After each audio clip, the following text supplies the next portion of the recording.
Now, one of the most photographed iconic landmarks in London is not what's behind me here, but it's to the right of me, the red telephone box. Millions of people each year take a photo by one of these famous red telephone boxes, but no one actually knows the story behind them. In this video, I will reveal where the idea of the red telephone box comes from. And it all begins with this church. This is St Pancras Old Church and is one of the oldest sites of Christian worship in England, with origins that may date back to the 4th or 5th century. The church became an important parish site throughout the Middle Ages, serving a rural area north of London.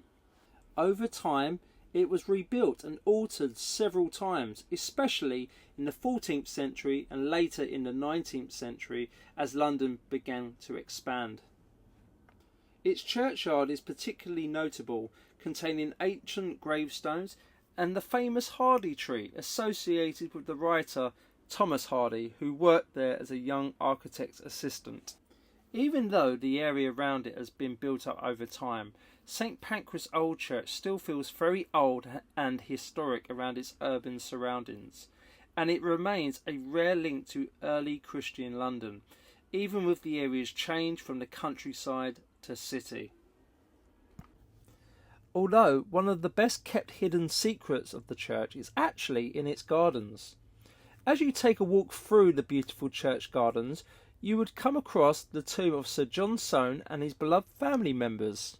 The tomb of Sir John Soane, located in the churchyard of St Pancras Old Church, is a distinctive stone monument designed by Soane himself for his family. Built in the early 19th century, it features a small domed roof supported by columns and reflects his interest in classical architecture.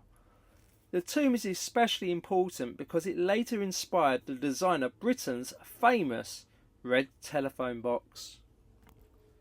The iconic red telephone box, officially known as the K2 telephone box, was designed in the 1920s by architect Giles Gilbert Scott. He based its shape on Soane's tomb, particularly the curved dome at the top. As a result, a quiet monument in London's churchyard became the model for one of the most recognisable symbols of British design.